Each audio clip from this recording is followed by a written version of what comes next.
On commence avec ce chiffre impressionnant et inquiétant. 160 raids menés dans les territoires palestiniens en 24 heures. Et Israël ne compte pas arrêter là ses représailles. Le Hamas, de son côté, a tiré plusieurs roquettes en direction de l'État hébreu. L'engrenage infernal est donc enclenché. 48 morts au total du côté palestinien. Récit de notre envoyée spéciale, Caroline Delage. La surenchère de part et d'autre, voilà comment on pourrait résumer cette journée de mercredi avec des bombardements israéliens sur la bande de Gaza absolument incessants, particulièrement meurtriers, au moins 50 morts dont des femmes, des enfants.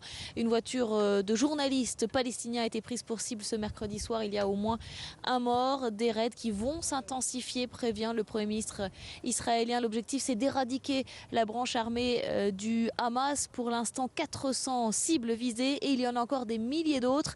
C'est bien simple, en 2 jours, l'armée israélienne a frappé plus fort encore que pendant toute l'opération de novembre 2012 sur la bande de Gaza. Surenchère aussi côté gazaoui, côté Hamas, avec des roquettes qui n'arrêtent pas de tomber sur le sol israélien quand elles ne sont pas interceptées par le dôme de fer. Des roquettes qui vont de plus en plus loin jusqu'à la région de Jérusalem, jusqu'à Tel Aviv, jusqu'à Haïfa maintenant. Haïfa qui se trouve à 160 km de la bande de Gaza.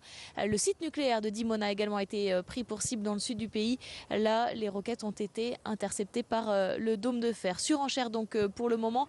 Et de part et d'autre, on parle d'une intensification de l'affrontement avec un timide essai politique. Benjamin Netanyahou s'est entretenu avec plusieurs dirigeants. Angela Merkel, François Hollande condamnent fermement les tirs de roquettes et affichent leur solidarité avec Israël. Les États-Unis, l'Union européenne appellent à la retenue. La Jordanie condamne l'attaque israélienne sur Gaza. Les pays arabes demandent une réunion d'urgence du Conseil de sécurité de l'ONU et l'Égypte tente une timide médiation tout en disant qu'il ne faut pas trop en attendre pour le moment. Alors on va revenir justement sur ces réactions internationales. Caroline nous le disait, François Hollande s'est entretenu ce soir avec Benjamin Netanyahou et lui a signifié que la France condamnait très fermement les agressions contre Israël. Du côté des États-Unis, Barack Obama appelle son allié israélien à la retenue. Les explications de notre correspondant à New York, Karim Lebourg.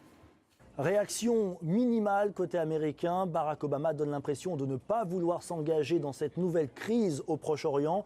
La Maison-Blanche s'est contentée de rappeler ce qui a toujours été la ligne américaine, à savoir qu'Israël a le droit de se défendre contre des tirs de roquettes sur son territoire. Et si les États-Unis restent en retrait, c'est d'abord parce que le processus de paix lancé par John Kerry a échoué. À Washington, on parle d'une pause diplomatique inconfortable. Ce qu'on attend côté américain, c'est un cessez-le-feu qui serait négocié par l'Égypte. C'est vrai qu'il y a des différences entre Barack Obama et Benjamin Netanyahou, des tensions même sur le fait que les États-Unis étaient prêts à travailler avec le gouvernement d'union avec le Hamas, mais les États-Unis n'iront pas jusqu'à critiquer une opération militaire israélienne qui est vue ici comme une opération de self-défense.